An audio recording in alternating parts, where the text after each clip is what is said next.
about risk in terms of measuring the return to education. This is where we're going. You probably know at some point in your lifetime, you probably run this kind of regression called mean-certain earnings regressions, where you regress log earnings on years of schooling and potentially with certain kind of instrumental variable and so on and so forth. So this kind of regression, the so-called mean-certain earnings regression, is centered on identifying the effects of additional schooling on the average earnings of individuals at a given year or at a particular age. So you can think about, take the log earnings of individuals, say at age 35, run this kind of regression, and you got a coefficient, let's say, 0.06, basically means that one additional years of schooling is going to be increasing your earnings by 6%. Okay, so implicitly under this kind of regression, the assumption here is that you have perfect certainty in the sense that you don't take into account the risk associated with the earnings profile, and implicitly you're also assuming you have a perfect credit market in the sense that people can borrow freely at any degree. So when you think about the sort of the trade-off between risk to return in terms of measuring the return of human capital from life cycle perspective, then we have to, if thinking about relaxing these assumptions, which is where we're going in this paper today, you have to separately identify the risk uncertainty separately from heterogeneity, because the variances of earnings, as you all know, may be composed because of the differential in terms of risk, but also coming from heterogeneity. People are just simply different between each other in terms of ability and so on and so forth. The second thing you have to take into account is that individuals, they have channels to partially self-insure against these kind of risks. So the risks we're thinking about here, to be more precise, the risk that we're thinking about in this particular paper is about labor market risk. This is about employment risk, earnings risk. These kind of risks that people have other channels, particularly about savings, for instance, they can use to partially self-insure these risks. So keeping these channels open and separately identifying risk uncertainty separately from heterogeneity and the effects of education on those components is sort of one of the goals of this particular paper. And are there any kind of surveys that have been carried out where people are asked about forecasting their earnings into the future? Not in this paper. So the way that we separate uncertainty from heterogeneity is relying on income process. So it's a statistical model. Okay. The thing that we observe are realized earning histories for several cohorts. That's a panel data basically. And so separating out heterogeneity from uncertainty is basically based on the covariances. So we're not going into the direction where there's subjective expectations and so on. But that's a fair point. Okay. So before I go into the details, I want to show you these some pictures. So the first picture basically shows the life cycle profile of mean earnings. So D equal to 0, this is for high school individuals. So that's going to be on the solid line over here. The dashed line here is the mean earnings for people who have college education, right? So we have a fairly long panel. So the data we're using is Norwegian data. So this is administrative data. We can follow people for almost 50 years. So you can think about this as basically tracing a particular individual over their life cycle. We're holding the cohort fixed, following those cohorts over time. So if you want to interpret these as life cycle profiles, which is what we want to interpret them in this way, you can see a lot of the gain from college education are backloaded. So the earnings gain from college, going to college, they are not realized early on. Right? If you look at people's earnings in their early 20s, even in the early 30s, you don't see that much a big return from college education in this particular way. So lots of the returns are going to be realized later on. Okay, so that begs the question: how much people can really borrow against their future earnings? This earnings gain early on, so that's crucial for understanding returns. Okay? So if you do this kind of mean-certain earnings regression, this is what you get from comparing these two figures. You take the differences, and if you want to interpret it as the return to schooling, this is going to be return to college over the life cycle, which is shown on the right side figure. Right, so this is basically the returns at each given age. So you have the return which is increasing over the life cycle, and is especially backloaded later, especially when people are in their 40s and 50s and upon retirements. This is the period when the returns are going to be realized the largest. Okay? Early on, you don't see much return. Instead, actually, in the early 20s up until before age 30, you actually see a negative return because these college people, they're in school. They enter the labor market later relative to people who actually go to high school. You actually see a decline in earnings. And when you think about, say now you said you want to look at the Norwegian context, right? And when you think about the market for education, the way, say, the credit market functions is kind of very distinct from in terms of risk, so at least for the Swedish context, I'm very well aware, you only start paying it back once you earn a certain amount of income, Yeah. and not like the United States that you are bound to pay it back. Yeah, So yeah. the question of this kind of risk and uncertainty is kind of extremely dampened in this context, right? Because you are Yeah. dealing with a situation where I don't earn, Yeah. I don't pay back, right? Yeah. So So I think there are a few issues here. One of the things is how, sort of external validity of this particular exercise. The focus of this paper is about family income after taxes and transfers, but we also analyze the return just using earnings. Okay, so if you think about the taxes and transfers are very different in Scandinavian context relative to the US, we can look at the return on individual earnings. Okay, and I think the second issue here that we do it's a relatively simpler context in the US because the structure of the student loans tuition is basically free in Norway, so we don't have to take that into account. So it simplifies the context a lot. Okay. But I think the comparison, the point we want to make is really in terms of internal validity, that we have a particular instance variable dealing with endogeneity in schooling, and we can get to the effects of education, not only on the mean earnings, but also on the variances on the risks, okay? But also, we also want to contrast return in an environment where there's uncertainty versus the returns to schooling in an environment where people can borrow freely. There's no risk and so on. And that actually, the contrast is we think is really interesting and fresh in the literature about thinking about the return to education from a life cycle perspective. And this kind of profile, if you compare the high school versus college, similar patterns in the US, it's also backloaded. So thinking about this particular kind of structure is similar earnings profile, but I take the point that the extent of the risk that people face in Scandinavian context is different. So moving from the mean to the variances, so this basically tells you the variances of earnings for high school graduates and the variances of earnings for college graduates. Again, you see some divergence starting from late 20s. The variances of the individuals will have college education a lot more than the variance of earnings for the high school individuals. And this plot shows the difference. Again, what the differences are, the differences in the variance are due to risk or heterogeneity. This is subject to the sort of exercise we're going to do. So in the exercise we're going to do, we're going to decompose this kind of differences into differences, the contribution from heterogeneity, that people just differ in their ability, versus differences in the risk using an income process. The last figure on the show, just in the introduction slides, is also education improves employment prospects as well. Early in life, the high school educated, they have a higher employment probability, but as soon as people enter into the labor market, starting from age 30, college also has a role in terms of reducing the probability of unemployment. So this is where the employment risk is coming into play later on. So the primary contribution of this paper is to incorporate earnings uncertainty and employment risk in the empirical measurements of return to education. So to make this sort of claim, we're going to have three different components with three different exercises. The first part is characterize the causal relationship between schooling and earnings over life cycle following the same individual work experience. So the availability of the data that we have, administrative data, allows us to follow the same individuals over the entire working span. It's a very long pattern. And we're going to be using a particular education reform to get a causal relationship, which is important because it's self-selection into different level schooling. The second component of this paper, or second step of the exercise, is try to disentangle uncertainty from heterogeneity via the underlying earnings process. So we're not going into the domain where you can survey people, ask about their future forecasts or subjective expectations. Instead, we're doing something that's pretty basic and follow the literature about using income process to disentangle heterogeneity from risk. And thinking about the risk also is important to think about different kind of risk by their persist. So there's going to be a permanent income shock in this framework, also be a transitory income shock because they have very different implications when it comes to consumption behavior. The third component of the exercise to get the return, how to quantify the return, is to take these estimates, take the causal relationship between schooling and earnings, take the causal relationship between schooling and uncertainty, heterogeneity, and quantify how earnings and certain employment risk affect the percentage return, incentives to invest in education. So for this particular step, we also need a model, how individuals determine their consumption behavior over the life cycle, given the extent of risk, uncertainty, income profile. So if markets are incomplete in the sense that the risk cannot be perfectly insured, then we argue or we show the relative rate of return to education should reflect income uncertainty or risk.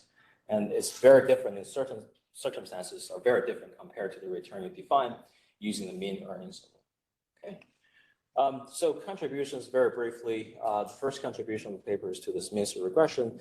Vast majority of studies look at mean earnings only at a given age. Very little credible evidence on returning corporate earnings uncertainty, employment risk. There's a strand of literature who are, very interested or obsessed with this kind of income processes.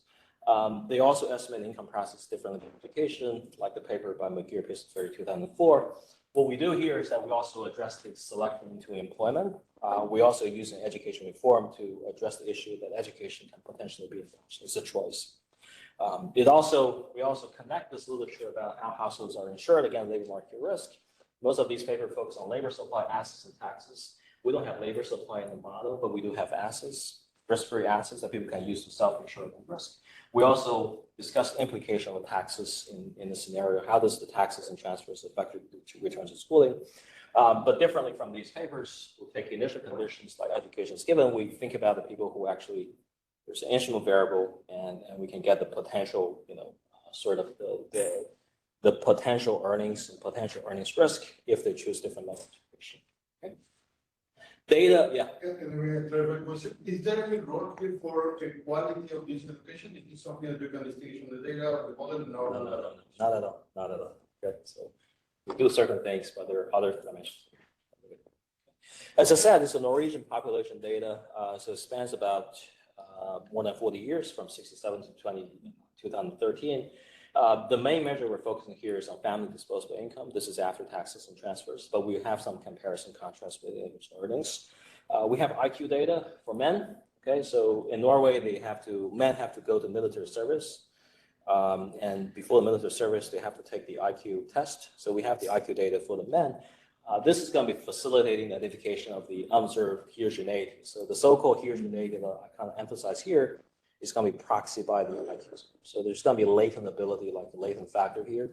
And we think about IQ data here as a measurement of those latent skills. We focus on men, okay? It's 43 to 63. Part of the reason for focusing on men here is because we observe the IQ data. For women, we don't have the IQ data because women, they don't have to go to the military service. To account for self-selection, main analysis, we also use an instrument based on education reform in Norway. This is a known reform. If it's not well known, it's a paper. There are papers, well-published paper using this specific reform. I'll talk about this just in a moment about this particular reform. For the main analysis, we focus individuals with 7 to 9 years of schooling. So this is a very low level of schooling. So this is part of the reason because the instrumental variable shifts individual from 7 years of schooling, compulsory schooling, to 9 years of schooling. So the baseline analysis we perform is basically comparing people who have 9 years schooling, contrasted relative to 7 years of schooling. And you may think this is not a very interesting group, but nevertheless, we have credible estimates because we have this instrumental variables coming from education reform. We do have additional analysis looking at return to college relative to high school education, but here we don't have a particular instrument variable. Okay, so you can think about this as basically we can only address selection up to a point, up to conditioning observables, including IQ scoring. Okay.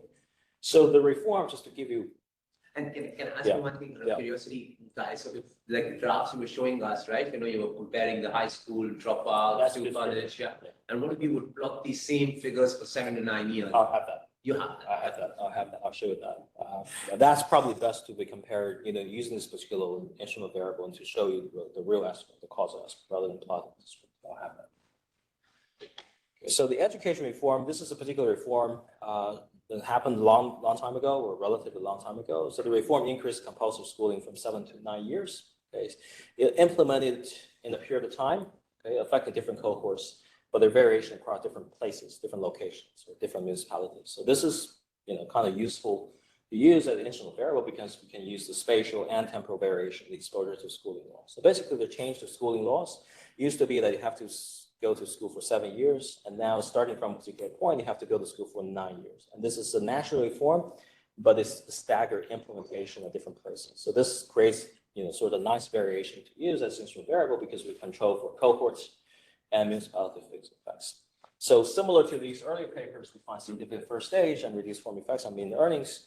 And as these papers show, the time of implementation is uncorrelated with key baseline characteristics. So we take it literally, basically we want to trust this reform as an instrument variable, shifting people from 7 to 9 years of schooling. It's not going to be 100% compliance, okay, but the compliance share are pretty high, which we'll talk about in a moment. So for the rest of the talk, so this gives you a little bit sort of background. The first step that we want to do is we want to introduce this identification framework to obtain the causal estimates education using instrument variable. So we do have this instrument variable coming from the reform. So that's our Z, that's our instrument variable. So the first step is basically to use an identification strategy to give the causal estimate of return to education, not only just on the mean earnings, but the general framework that we can use to analyze the effects of education on earnings risk, employment, and so on. Okay. This is not very novel. We follow the paper by Evans and Rubin in doing so. The second step is to specify income process with endogenous selection into employment. So in this way, we can identify the causal effect of education on the dynamics of earnings, including earnings risk, employment risk, and so on and so forth. That's the second step. The final step, which is the sort of the most important step in terms of generating the result, is to use a model to measure the return to education with income uncertainty and employment risk. So in this case, we're considering individuals who are impatient, prudent, CRA utility function. Basically, this is a particular sort of utility function specification. In complete market, they can use their savings to self-insure or partially self-insure against earnings risk and employment risk. Following these papers by, especially by Carol on 27. And we're going to be calibrating this model using consumption data so that we can come up with the reasonable risk preferences that match the consumption data, that we can use those parameters to get the returns. So let's do this one by one. So the first step is to do this identification framework. I have to keep track of the time. I have an hour. Mm-hmm. Yeah. Oh, good. So the strategy here is a generalized Roy model in the sense we think about how to use this instrument variable to get the causal return. So think about the case we have a binary treatment indicator TI. So the schooling that we talk about here in this paper are discrete. Okay, so we can analyze return to 9 years of schooling rather than 7 because of the nature that we are analyzing this discrete choice. So instrument variable here, the Z here is the education reform, the schooling law, whether you have a 9-year schooling, compulsory schooling versus 7 years of schooling. That's our instrument variable.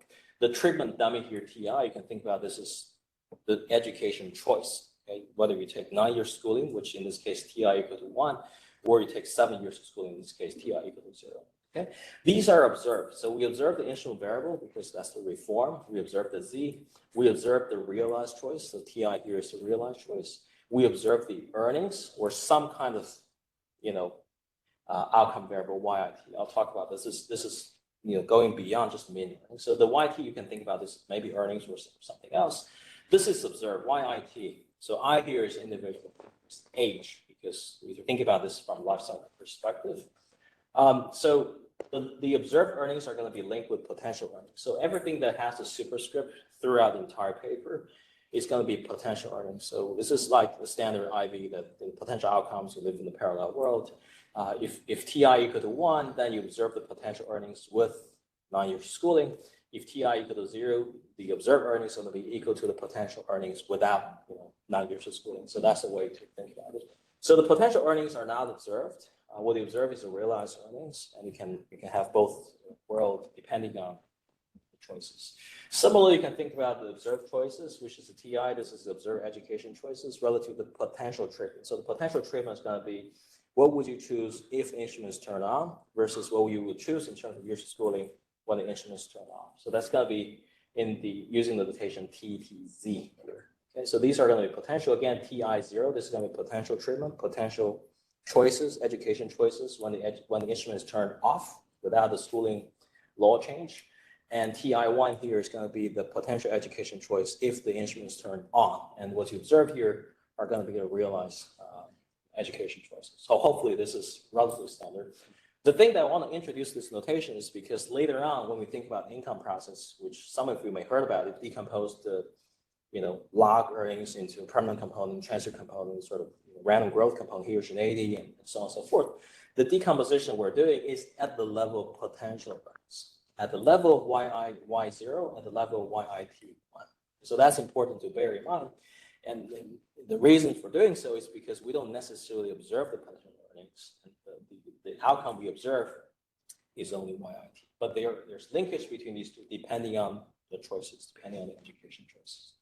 So it's a very flexible model in a sense. We don't really specify the process for choices, contrary to the standard Roy model. So the choice of education, in this case using notation TI, may be statistical dependent with YIT0. So this case indicating selection bias, or potentially you can choose neither schooling based on the game. So this is going to be the selection of games. So this is very flexible from this particular kind of framework. We have the standard assumptions in Evans and Rubin about typically people use IB. They have these three assumptions: exogenating instruments. The ZI is independent of potential outcomes, potential choices. We have a first stage that the instrument does shift individuals. And then you have this importantly, this monotonistic assumption. The assumption in the sense there's no defiers. So the one instrument is turned on, you can only shift from 7 to 9, but you wouldn't shift from 9 back to 7. This is assumption that's needed to identify the relative parameters of the model. Okay, so to specify the parameter of interest, we think about if you have this H function. Basically, it's a mapping of whatever this YIT is. So this YI here can be a vector. So we're thinking about life cycle. So the earning stream, potential earning stream, they can be observed at different ages. So this is basically, you can think about this is just a general function of the ages, because in order to identify the income process, we have to use covariances. And covariances is essentially this expectation of the product. Your earnings today multiplied by the earnings, let's say 10 years ago, 5 years ago, and so on. So that's the reason for having this a little bit kind of sophisticated notation, but essentially it's the same thing as what you learn in the framework. So what we can identify using the instrument variable is going to be the parameters are going to be the potential, let's say potential outcome for compliers. So this is conditioning on compliers. T1 bigger than T0. This is indicating compliance. Okay, so for the particular kind of compliers, we can identify the potential outcome with 9 years of schooling and potential outcome with 7 years of schooling. That's the beta 1 and beta 0 here. If you take the difference between beta 1 and beta 0, this is going to be the late. This is going to be local average trading effects, which is what IB actually can identify in this framework. I have a few more slides. I think I'll go this very quickly. Basically, how do we back out this beta 1, beta 0? So this is rather standard in the sense we have an instrument variable. We can take 2 steps. The first step is to identify the population share by compliance type. So in this particular framework, we have always takers, we have never takers, we have compliers. Always takers are the people who always choose 9 years schooling, regardless of whether the instrument is turned on or off. Never takers, people who always choose 7 years of schooling, regardless of the instruments. And then we have the compliers, people who choose 9 years schooling when the instrument turned on, but they choose 7 years of schooling when the instrument turned off. And we don't have defiers. So this is how we identify these 3. And what share in the data are always takers in this context in Norway already? Compliers are about 75% something. Always taker, I forgot. Okay. Never takers are forgotten. Okay. Not so important because the parameters we can identify are going to be the moments associated with the compliance parameters, such as like.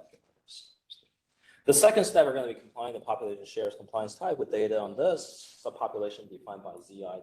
And then you can get this identification of beta 1, beta 0. Some of these parameters are going to be intrinsic interest, like if you think about this, just mean earnings. These are interesting parameters just to look at. Others, like the products between earnings today versus earnings 5 years ago, these are going to be used as moments to identify the model of potential consequences, which we'll go through in the second step of the exercise. So to give you an example, so under these 3 assumptions, the population shares can be partitioned into shares. The always taker can be identified by just looking at the probability, conditioning on instrument turn off, but you still choose 9 years schooling. Let's give you the share of always takers. Never takers, conditioning on 0 to 1, instrument turn on. You still choose 7 years of schooling. This gives you the share of never takers. The compliers are going to be given by the differences between these 2 probabilities. The first probability consisting of the share of individuals who are compliers, but also always takers. So you subtract the probability of someone being always taker, you get the share of compliance. So pi C, pi A, pi N, these are the compliance shares of compliers, always takers, never takers, and these can be directly recovered from the data. Because remember the T, Z, these are all observed from the data. You can just calculate these moments directly from the data.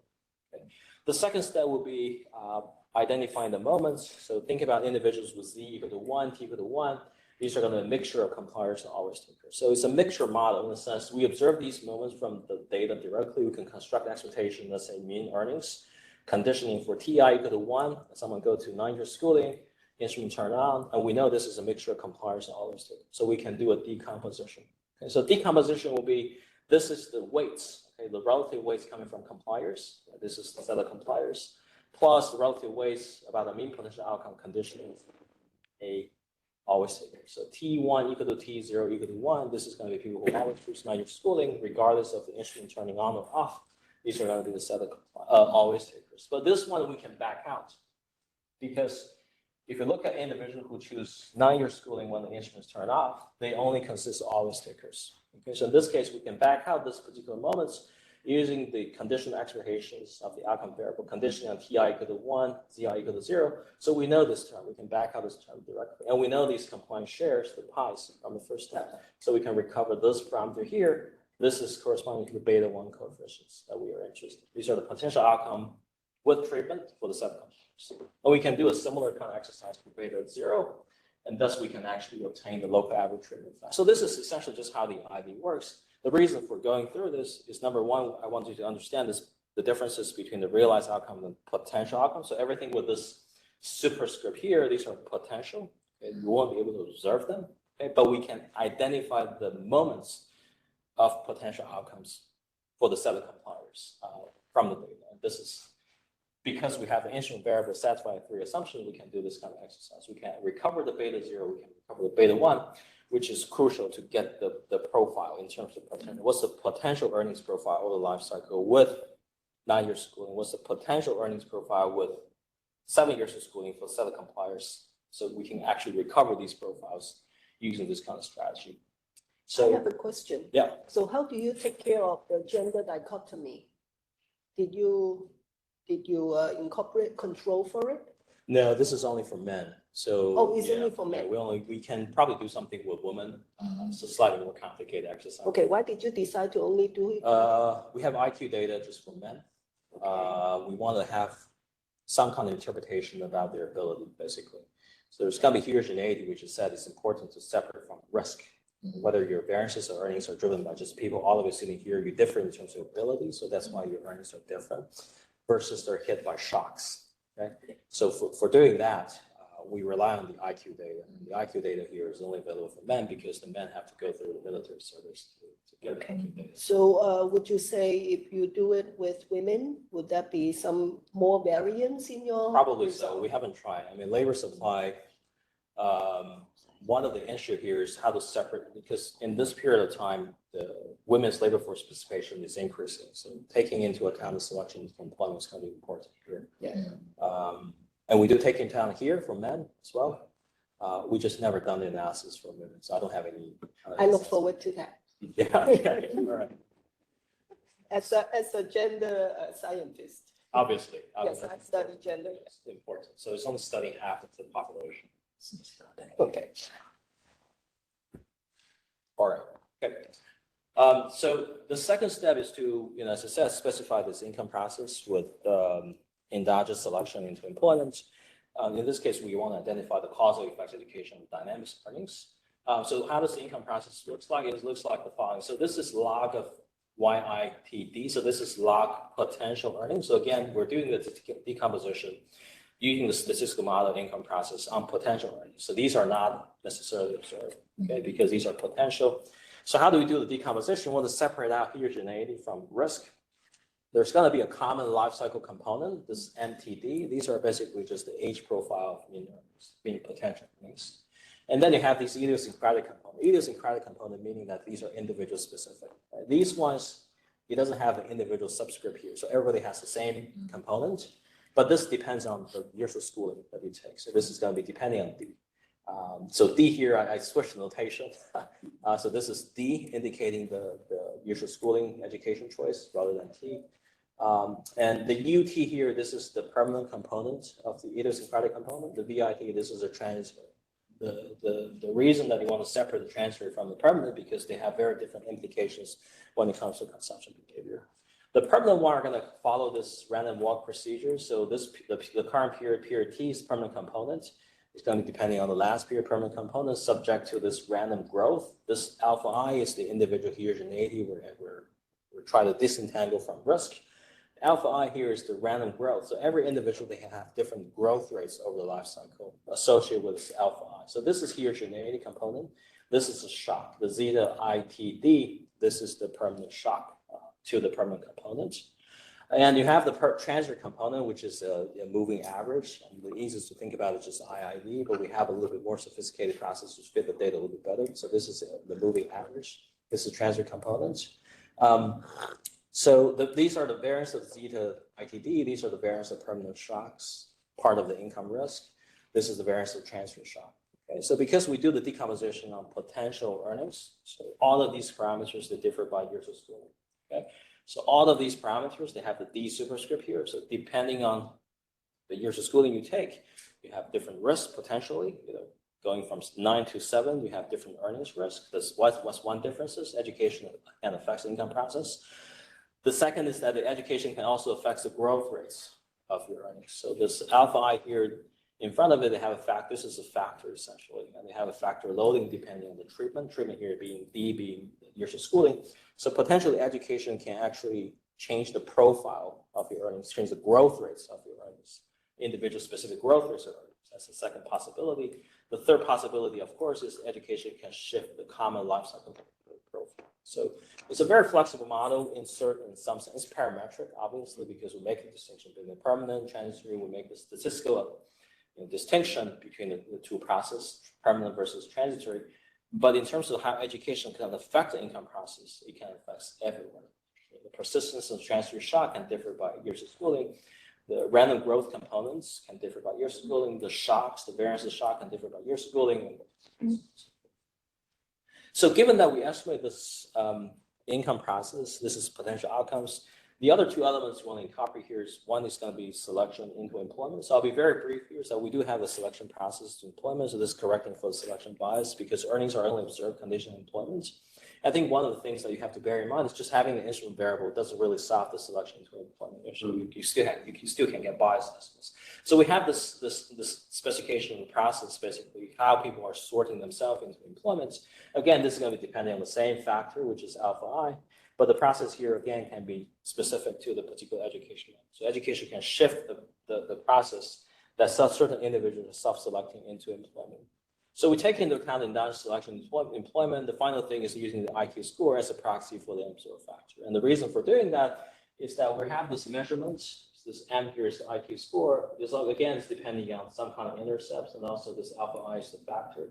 And these are the factor loadings, essentially. And we are normalizing this factor loading to 1 in one of the parameters. So in essence, the heterogeneity we're thinking about here, or the factor, the alpha I, okay, or heterogeneity factor, whatever you call it, this can be interpreted as zero factor. It determines the IQ score when D equals 0. So essentially, having this IQ score helps us to interpret the observability of the data here, the alpha I here, because we can link that to IQ score. So in this case, we can think about people who have high alpha I being people who have high IQ score as high ability, relative to people who have low alpha I, people who have low ability in this particular case. So we did this question, which is not directly related to the return. Yeah. And I'm from the organizational behavior perspective. Yeah. So are smarter people make more money in your data from your data? From education? I mean, smarter people, just look at the IQ. Yeah. And then their income. Absolutely. Okay. So that's to say, how rich you can be is determined largely by your genetics. You think about the alpha I can represent a genetic component. That's IQ largely is determined by genetics. Yeah, possible. Yeah. Possible. Even though we have this measure at age 19. measure is at age 19, so potentially this can be affected by the education choice, especially A combination, a combination of some sort. The Yeah, I agree. psychologist, okay. So potentially alpha I here you can interpret as genetic components, measuring ability. But again, the measurements that you have in terms of IQ score can be affected by years of school. So that's why the factor loading in front of the alpha I here have it depending on the treatment. So this 5 parameter here, this treatment specific that we're going to be estimating from the for the precise reason that when you take the IQ data at age 19, it's a proxy. So this inherent linkage between the genetic components, I like that interpretation of alpha I, but it can also be affected by something else. And that's why we want to have this parameter here to be a little bit more flexible depending on the business. If we get it from 2. Got it from 2, yeah.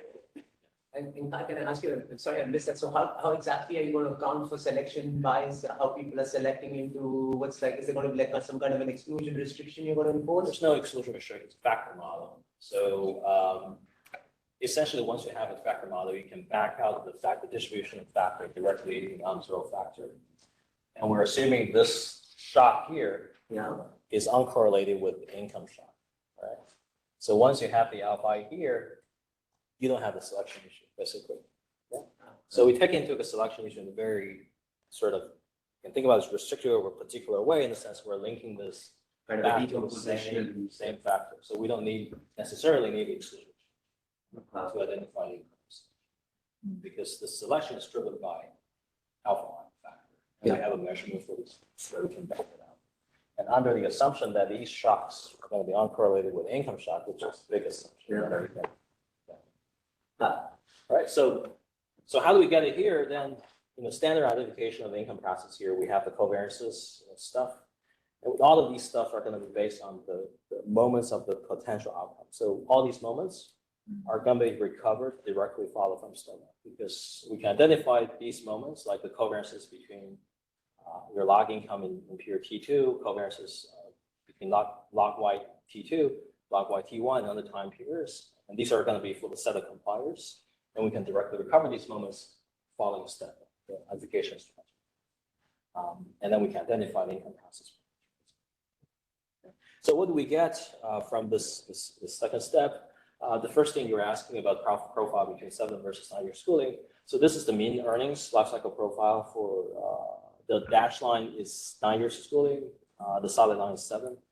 Much smaller gap compared to the first figure I showed, which is comparing college versus high school. So it's important to bear in mind as I'm thinking about 7 versus 9, there's limitation in terms of it's not so much backloaded earnings gain. You're kind of starting to realize the earnings gain around the middle. And then actually when you actually grow older, this shows the differences. Actually, the gain is not so backloaded compared to that. And this is one of the important factors to take into account because when I show you later on sort of the contrast in return of education with and without uncertainty, there are very different implications when it comes to 7 versus 9 compared to college versus high school. And the important differences are going to be driven by the profiles. The backloading earning profile is more prevalent. It's much more significant in terms of college education relative to 7 versus 9. Variance is very small, also very small gap between 7 versus 9. So one of the indications that we get is there's not so much earnings stress differences between 7 versus 9 because you just look at the income profile, it's not so different in terms of variances over the life cycle. Employment probability, we do have some effects. The gaps are small, but you test them together jointly, they're significant, a little bit noisy. So it indicates that 9 years education does improve the employment prospects for individuals over the majority of life cycle. Okay. I want to show this figure because this kind of link the ability, versus earnings a little better. So back to the question, the question is, does people have high IQ that have higher earnings? The answer here, they do, because this is the potential earnings with 7 years of schooling for people with different ability, alpha I, genetics, think about it this particular way, 25th percentile, median, 70th percentile, and they rank pretty nicely, consistently. If people have high IQ, they would have high earnings, even if they only have 7 years of schooling. Okay. The differences here is really about the return. So how does return to education differs by their initial ability, which is the alpha I here. So if you look at the 75th percentile here, so this is the return to schooling over the life cycle with people who have 75th percentile of ability. So these are high ability individuals and contrasting individuals who have low ability, which is this line here. So return to schooling are higher for people who have high initial ability, suggesting there's some kind of complementarity between education and ability. So high ability individuals, they gain more out of 9 years schooling relative to low ability individuals. Contrary is true for employment. So for employment probabilities, these are the gain in terms of employment probability from additional education for the low ability individuals. For the high ability individuals, it's literally nothing. So lots of the gain in terms of schooling are going to be sort of, for the high ability individuals, they're going to be gain in schooling mostly in terms of earnings. For low ability individuals, they essentially improve their employment prospects. So it's not so much about it. Employment here is just if you have a job or not? Or? It's basically your earnings above the threshold or not. And there's a particular threshold that people think is reasonable to use in the Scandinavian countries. Yeah. So that's So for the higher ability people, doesn't really matter if they do have 9 or 7 years, they'll Yeah. still have a threshold employment income. threshold is fixed across all different education levels. And that's constant. Okay. It's called G, whatever that you use to actually qualify. Thresholds are constant. So what you do see here is that for low ability people, they do improve the employment prospects. Basically, people who pass whose earnings are above those thresholds. And for the high ability individuals are primarily in search rates. So, yeah. And I mean, I guess it's quite standard, like the way you use the IQ measure, but I was just still curious about the Norwegian case, given that you have administrative linked data. Yeah. If I was to look at, say, parental income at a age 3, 5, 7 for these people you're exploring, how strong is the correlation between that? And I'm just trying to get how much are you really capturing inherent ability versus kind of, the social environment that the child is in, We can probably do a little bit better. So if you go back to this measurement equations, if you think about this inherent ability, how much we can trust the IQ, we can throw in more measurements for sure. The income that we observe at different age. Not quite sure how much this differs. What's the fraction of variation? It's going to be explained by IQ versus prime income. We can do this kind of exercise easily when we throw in additional measurements. We haven't done. But it's true that in this data, one of the best things about this data is it can actually link individuals across different generations because I know who your parents is and I can trace the incomes. So it's feasible potentially, but we just haven't done it. So this is one of this, and instead of giving you the figures about sort of the tables about how the variances differ, but maybe I thought it's best to summarize the results in terms of this decomposition here. So this shows the decomposition about decomposing the variances of log earnings, potential earnings. This is the potential earnings with 7 years of schooling, potential earnings with 9 years of schooling, variance of the log, and this is the differences. Separating those into contribution from heterogeneity, which is basically this part. So conditioning alpha, this is function of alpha, the variances depending on the alpha versus the risk component. What's the takeaway here? So maybe focusing quickly just on the panel C here, this is differences in the inequality of log earnings. Where people have 9 years schooling relative to 7. So the total is increasing, which is the first bar here, the solid bar here. So as people age, you do see that people who have 9 years schooling have a higher variances. It's increasing. But most of these variances are actually almost all of these variances are driven by the heterogeneity. So as when people have 9 years schooling, they're just spanning out more. So their earnings profile are spanning out more depending on their initial ability. So all of these increases in the variances you observe are going to be attributing to the heterogeneity component, which is this part here. The transfer component would matter very little in terms of explaining the differences in the variances across different schooling levels. So does the permanent shock. Actually, the permanent shock shows a decline, meaning that people have 9 years schooling, they have a smaller variance of the permanent income shock relative to 7 years shock.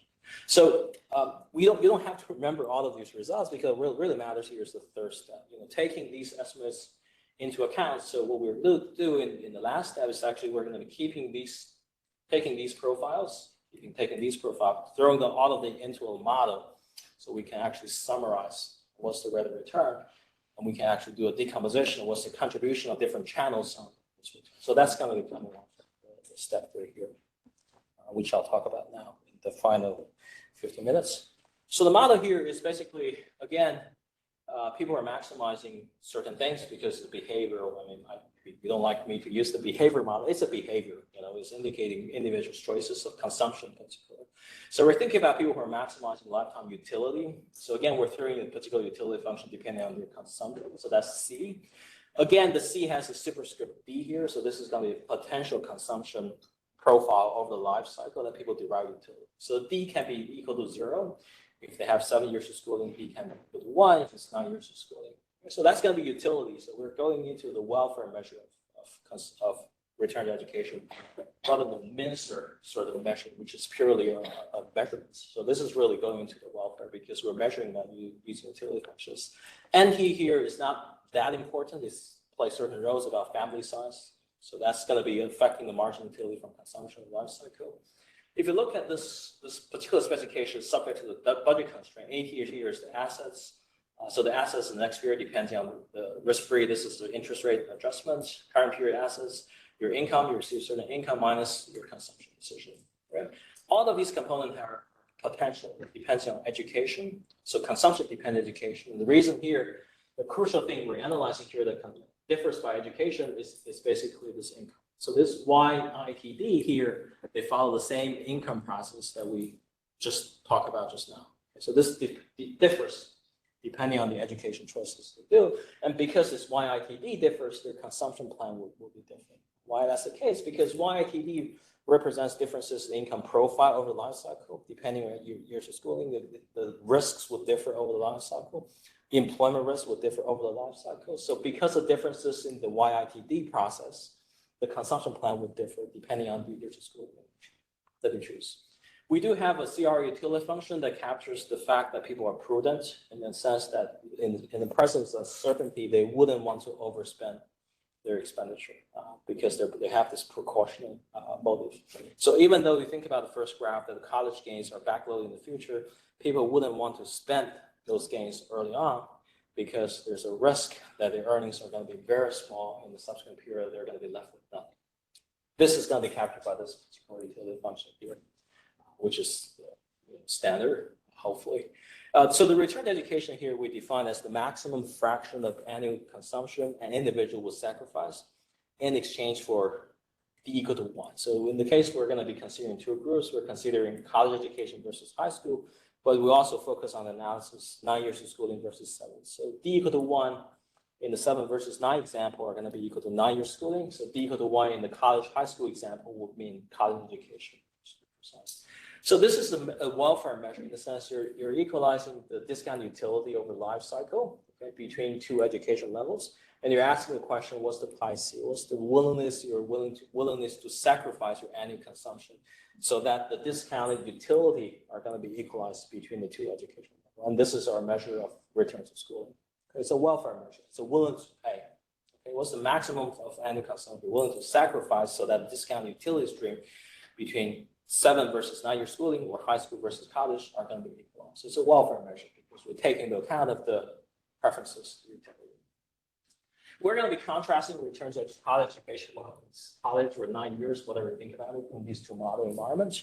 The first model is going to be, we're going to be with earnings uncertainty and employment risk, meaning that the YIT here in the previous slides, we're assuming it follows the stochastic process we talked about just now. So there's uncertainty, there's employment risk, everything is there.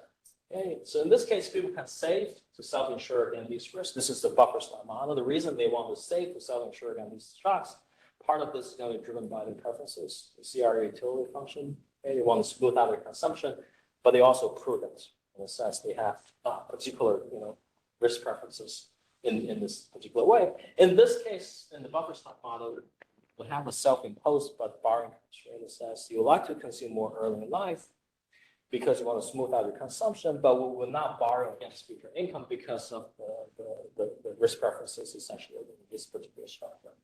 This, we're going to be contrasting this return, meaning the willingness to pay, the IC, against an alternative environment where you have perfect certainty and no borrowing constraint. In this case, people can borrow freely against future income to finance consumption. This is a certain equivalence model. So the differences between the buffer stock model, which is our benchmark, relative to the certain equivalence model is that for the certain equivalence model, we're imposing the same utility function, same preferences, but this YITD, this is deterministic. It's just we're fixing this YITD using the mean income over the life cycle. There's no risk, income risk. There's no employment risk. People can borrow freely, okay, against their future income. And this is going to be a certain equivalence model. So we're going to have two sets of returns. I want to contrast. First one is going to be with earnings uncertainty and employment risk, buffer stock savings. Individuals in this environment behave as if there is borrowing constraint. Even though I don't have credit constraint built into the model explicitly, implicitly there is a borrowing constraint. You cannot realize the future earnings gain and bring that into consumption today. So the college gains are backloading earnings. Under the first model, the buffer stock model, people wouldn't consume those earnings gain early in life. Relative to the certain equivalence case where people are maximizing their lifetime utility still, but people can borrow freely. You can borrow against your future income. You want to do that because you want to smooth out the consumption. That's the crucial difference in having uncertainty versus no uncertainty choice. Okay, so How does this, before we look at how does these two models differ, you might ask the question, which model is more realistic? Because these two models that imply very different consumption profile over the life cycle. We check against data. So we do have consumption data for certain cohorts, not all of the cohorts in the data. So they do behave very differently coming from the model. This is the simulated consumption income profile of the life cycles. This is the blue line. This is income profile. The buffer stock model, the consumption profile will track the income growth profile. They wouldn't smooth. So even in the case where earnings gains are you have higher earnings later on in life, you wouldn't want to consume that because you're risk averse. Your buffer stock savers, you don't want to do that. You're precautionary. Relative to the case where you have certain equivalents, which is this yellow line here, you want to borrow against your future earnings. In the sense that my earnings are higher here, okay, but I want to consume a lot more today because I want to smooth that. It's not a perfectly smoothing line here because we do have this family size shifting the margin utility consumption. If there's no family size shifters, pace shifters, this is going to be a straight line because that's the profile, that's the consumption profile that will maximize utility. Okay, so the two models imply very different consumption profile. The certain equivalents imply something like this. You want to borrow against your future earnings early on, where the buffer stock is tracking. So which one is more realistic so we can track the data. So this is what the data tells us about consumption to income ratios. So that's the blue line here, that's the data. The buffer stock data, or the calibrated buffer stock data, meaning that we choose the preference parameter to match the data, does a much better job in matching the data relative to certain equivalents where you overshoot your consumption expenditure early in life. And so you want to borrow against your high future income because you want to smooth out consumption. But in the data, we think the more realistic profile is this blue line here. So this indicates that the buffer stock savers are pretty much a more accurate, more realistic description of what's really going on in this economy, that people do have certain motive. Maybe it's not purely because of certainty, maybe there are other kind of credit constraints, but the model will fit the data much better with the buffer stock model relative to the certain equivalence model where there's no risk and uncertainty. So having this in mind, yeah. So exactly like you said, so the interpretation could be either that they're working in an environment where credit constraints are omnipresent and I can't model against We it. just don't know. Just don't know. We just don't know. We just don't know. But take the model it is. If you think this is uncertainty, again, all of the uncertainty we're feeding are coming from optimists. And giving those estimates, this is what we get. So how does this differ in terms of return? This is crucial sort of the takeaway that I have for the remaining few minutes.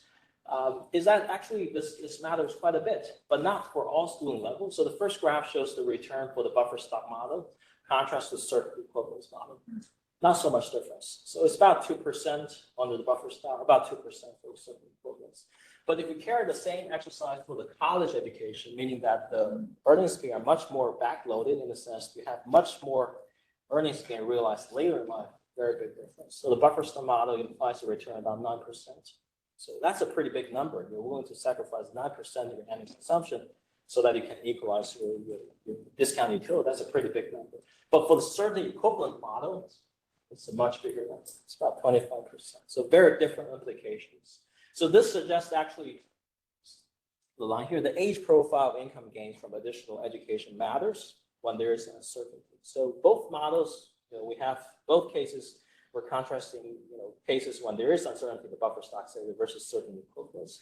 But the contrasts are much sharper uneducated because of the profile. So I'll emphasize this point one more time in another exercise. But this showcases that without uncertainty, the returns only depends on the present value of lifetime. But with uncertainty, you can't realize the future gain. This drives the wedge between the buffer stock model and certain equivalents. I think I have a question about the magnitude itself. It's very small for the fractional consumption for returns to 9 years of schooling, which is not too surprising for me because you're not making much decision at that point of your life.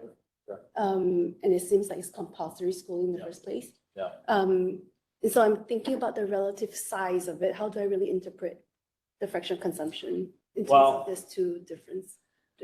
Comparing, between A and B, Yeah. I don't have much, sort of different interpretation. Yeah. You can see the profile, the gaps, the earnings gain from 7 versus 9 is a lot smaller than in college. So part of the reason you can think about maybe there are additional selections you haven't taken into account when you go to college education. That. I don't really. Which I think that Roger's point about using parental income or as possible, well, possible. maybe speak to this a little bit we more. can build more on the selection issue there. if you want to scale this, 7 to 9 years, about 2 years of additional schooling. High school to college, 4 years. Yeah, Do that yeah, kind of yeah, yeah. Scaling per Yeah. year, so that we shrink the gap a little bit. It's more like the choice that I was thinking of, like the choice of schooling that you actually have at that point Yeah. of your life, yeah. Yeah. The next thing I can show you basically here, this is trying to understand the return. So this is basically giving you the pie. But what's really driving this? We have differential income processes coming from different angles because people have different income risk, different employment risk, different income growth rates, or different latent income. So all of those are kind of lumping together in terms of getting this return. So we want to do a little bit of decomposition exercise coming from where do the return coming from? So this is a figure showing where the return is coming from for 9 years education. So this is the baseline, slightly over 2%. So again, we're taking this buffer stock model. We're focusing on this bar here. We try to understand what's driving this return. Okay, so the base benchmark's about 2%. Okay, so it's about here. So that's the same line here.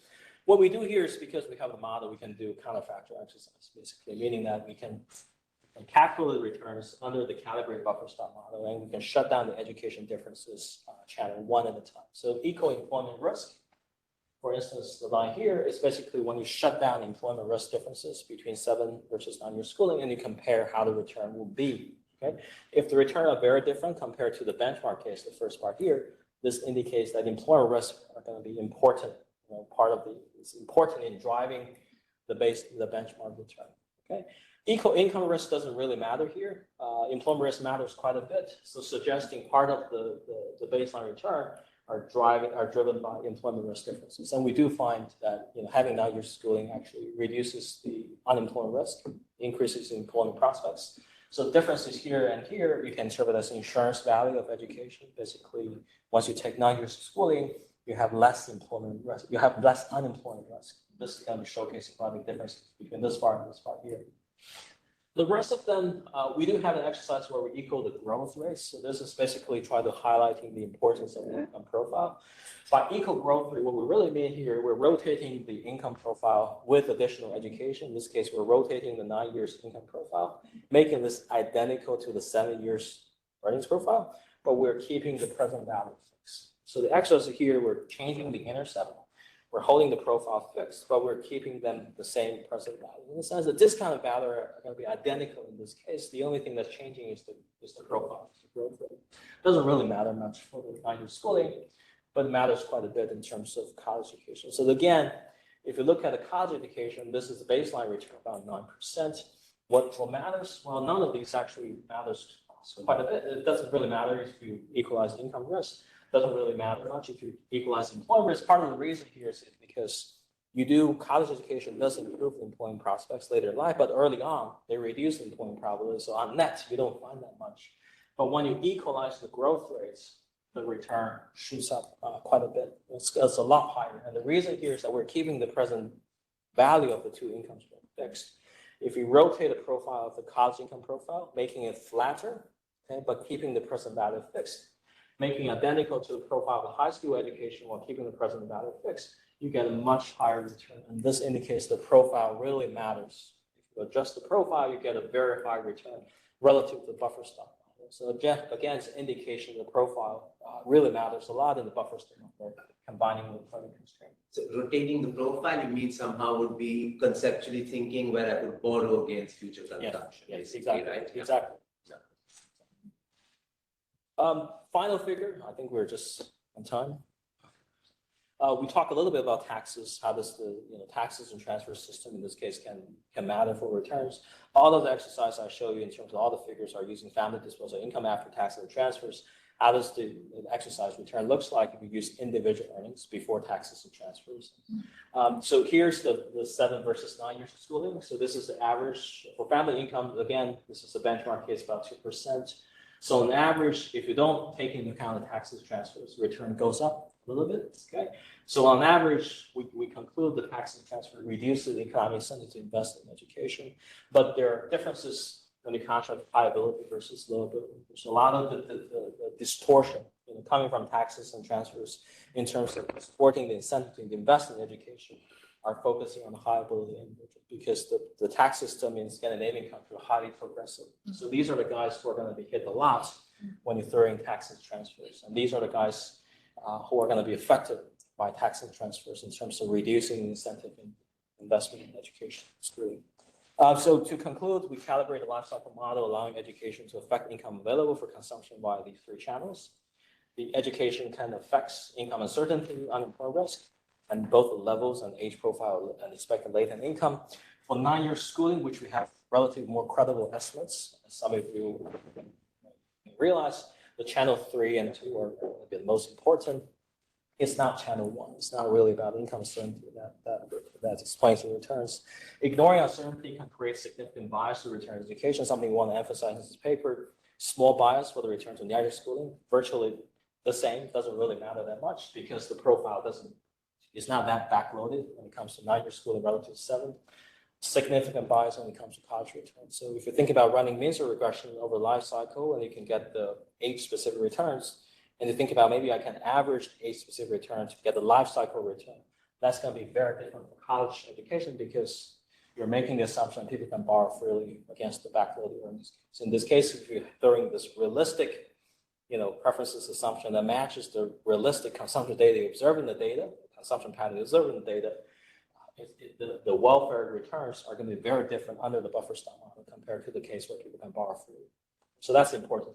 So the key insights, let me conclude, is the timing of the income gain from additional education combined with uncertainty, we think is really important in terms of understanding returns. Okay, thank you.